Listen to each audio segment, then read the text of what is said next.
Yeah, yeah, no, that does make sense. And the biochemistry related to all of this really is fascinating.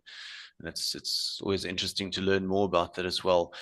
With our group of practitioners, they work with live blood analysis, and they work with our protocols as well that we teach in the course.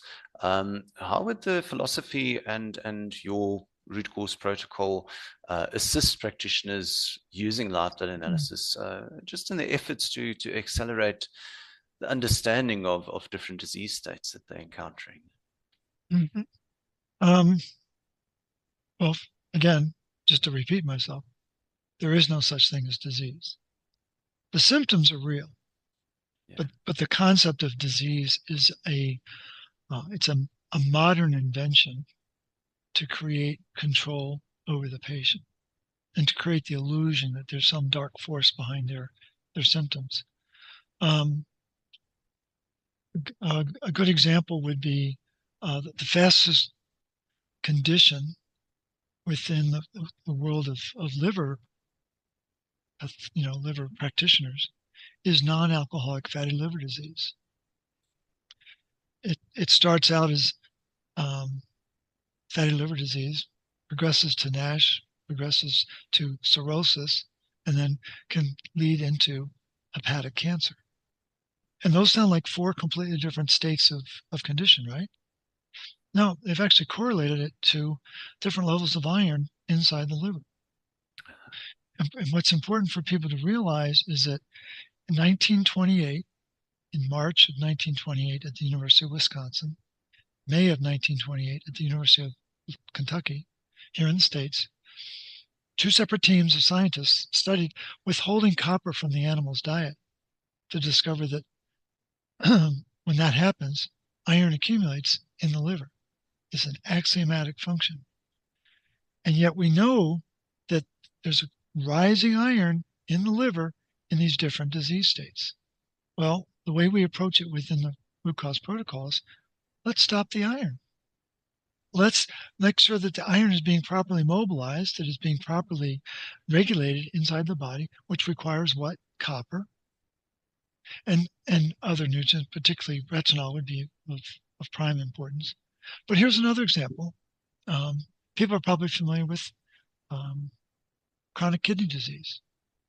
It's a very severe condition, and it's all triggered around different levels of filtration rate, the glomerular filtration rate, GFR.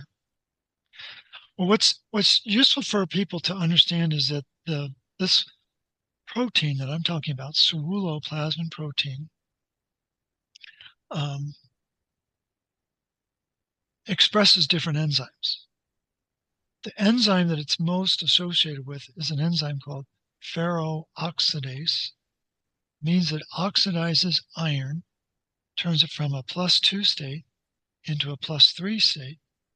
And when it's in a +3 state, when it's ferric iron, it can either be stored in ferritin or loaded onto transferrin so it can complete the recycling system, iron recycling system.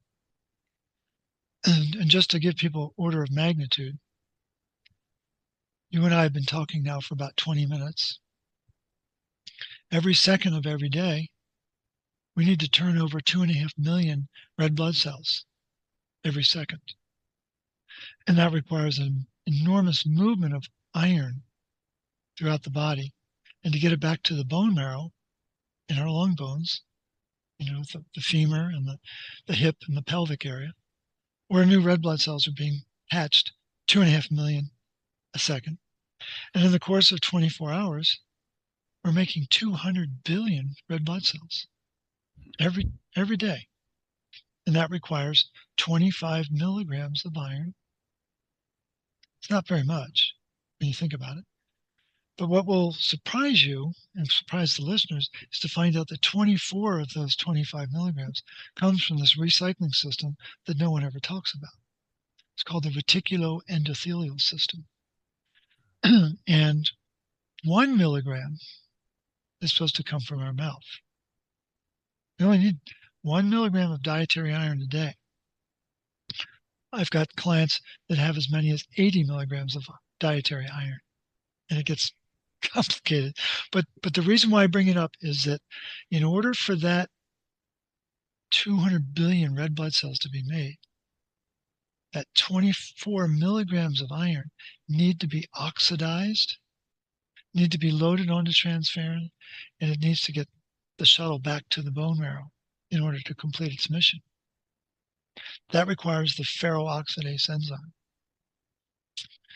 And within the world of medicine, you can measure the height, the concentration of ceruloplasmin, but you cannot measure the intelligence or the enzyme activity of ferroxidase.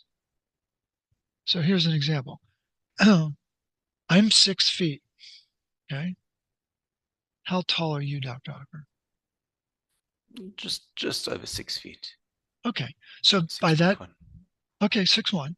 So that means you're smarter than I am, right? Because you're taller. Right?